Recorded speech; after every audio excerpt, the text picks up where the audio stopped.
My name is Julian Earls, and I want to talk to you for a few moments about change. A friend of mine, Mr. Roberts, telephoned his physician in the middle of the night and said, "Doctor, I think my wife is having an attack, appendicitis.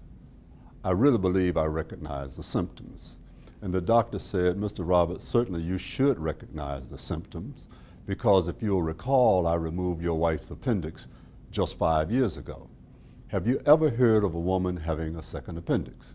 Mr. Roberts said, "Doctor, have you ever heard of a man having a second wife?" I hope we are all more perceptive of change than was that physician. The change that will occur in the future is as unpredictable as anything. There's this mythical baseball game where after the batter hits the ball, the opposing team is able to move the bases anywhere on the field. So the challenge the batter faces after he becomes a runner is to predict where the bases are going to be so that he can touch those bases. That is not unlike what we confront in terms of the future. Not knowing where the bases are going to be, not knowing where things are going to be. But we have to prepare ourselves to be ready for that game that is going to confront us in the future. So how do we prepare? One way certainly is education. It was Emerson who said the true value of an education is the ability to make yourself do the thing that has to be done when it ought to be done, whether or not you like it. Now that's the first lesson that ought to be learned. But unfortunately, that's the last lesson that most people learn thoroughly. But we have an opportunity to learn that lesson. And education is more than classrooms and laboratories. We have to be able to think like entrepreneurs. We have to be creative. We have to be innovative. I was hired to be a consultant for a nuclear power plant company. They wanted to locate a nuclear plant in the state of South Carolina. So they hired me to go around the state giving lectures on the biological effects and the environmental effects of ionizing radiation. They provided a chauffeur-driven limousine for me. Well, after the chauffeur had taken me around on several different occasions into the state, moving from city to city, he said to me one night, "You know, Dr. Earls, I've heard you give that lecture so often, I could give that lecture myself." I said, "Surely you jest." He said, "No, I'm serious." I said, "Well, I'll tell you what. They don't know me in this little town we're approaching. You go up front and deliver the lecture, and I'll sit in the back room as the chauffeur." He said, "No problem." He went up front and delivered the lecture verbatim punctuatum.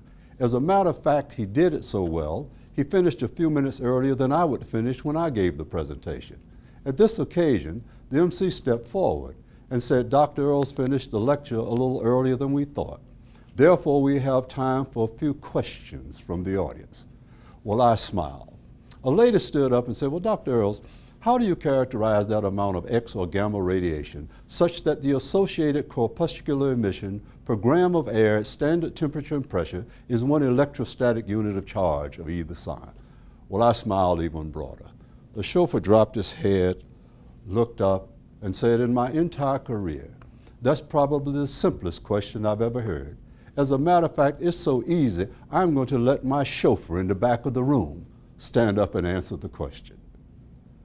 The ability to think on your feet, the ability to anticipate the unexpected, those are the kinds of things that will cement your future, that will in fact prepare you for the unexpected.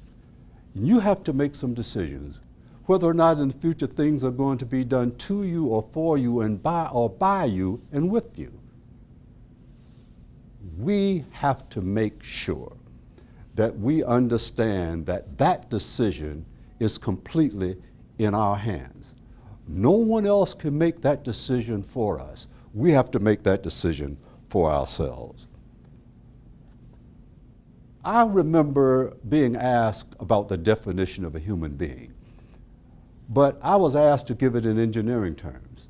The definition I gave was the human being is a complete self-contained, totally enclosed power plant. available in a variety of sizes and colors, and reproducible in quantity. Human beings are relatively long-lived, have major components in duplicate, and science is rapidly making strides towards solving the spare parts problem. Humans are waterproof, amphibious, operate on a wide variety of fuels, enjoy thermostatically controlled temperatures, circulating fluid heat, evaporative cooling, have sealed and lubricated bearings, audio and optional direction and rangefinder, sound and sight recordings, and are equipped with a sophisticated control center called a brain. Now, when I was through with that description, it became significant to me for what has been omitted. What goes beyond the mere fact of this robot's existence and turns it into a human being? What makes it different from such mechanical marvels as the Viking lander, the Pathfinder lander, Spirit, Opportunity, Curiosity rovers on Mars? The one thing that makes it different is the ability to be creative, to be innovative, to think, to adjust to the unexpected. That's what will make the difference in the future.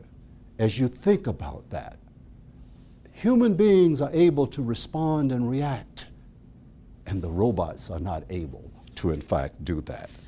And we need, all of us, to think in terms of science, technology, engineering, and mathematics and medicine.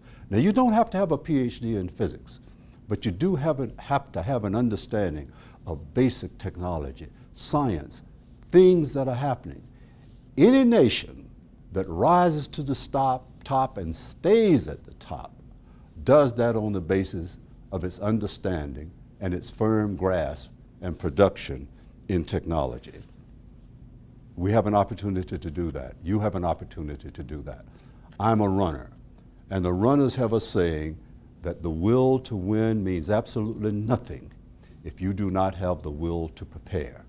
And that's the key, the preparation, doing what is necessary.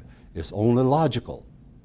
If you do the things that you need to do, you will be prepared to handle the situations that confront you. But I give up on logic. In physics and math, there are courses in logic. A student once asked me, how do I reconcile the courses in logic with everyday occurrences?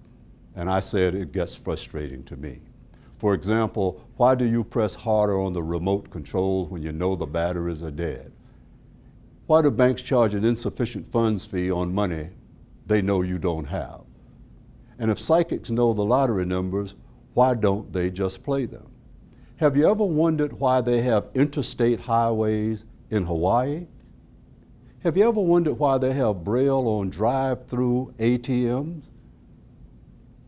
And I love Western movies. One night I'm watching cowboys jumping up and down on the backs of horses when suddenly it occurred to me, if logic truly prevailed, women would straddle horses and men would ride side saddle. But you cannot let the lack of logic as you observe everyday occurrences prevent you from applying logic to what you need to do to prepare yourself for this future. And you don't have to have an IQ of 160.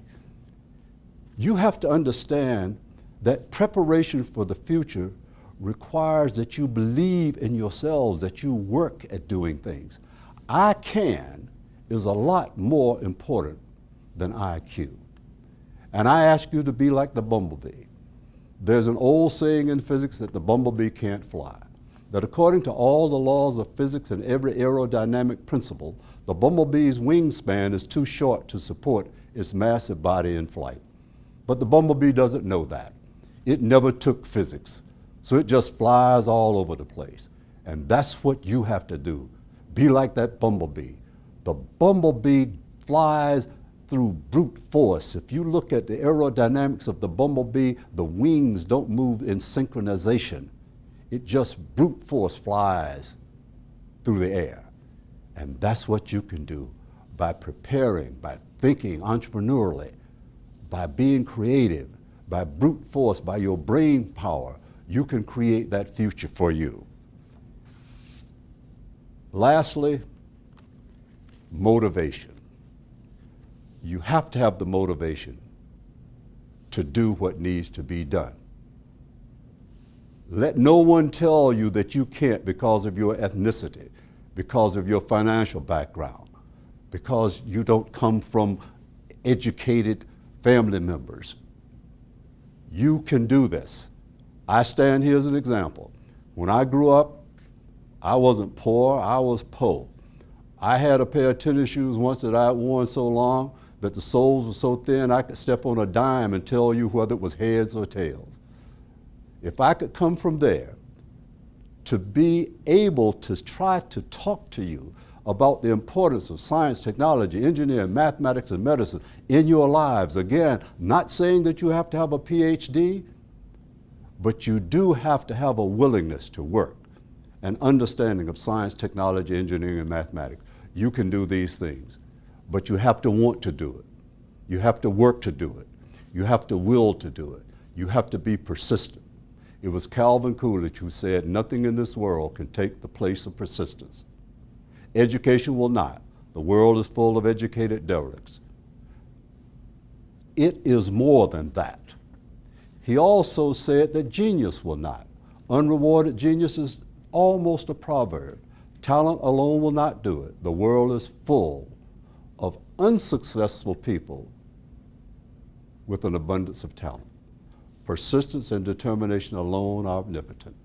And that's what I ask you to do. Be persistent, be determined, be a lifelong learner, and embrace technology, embrace your future.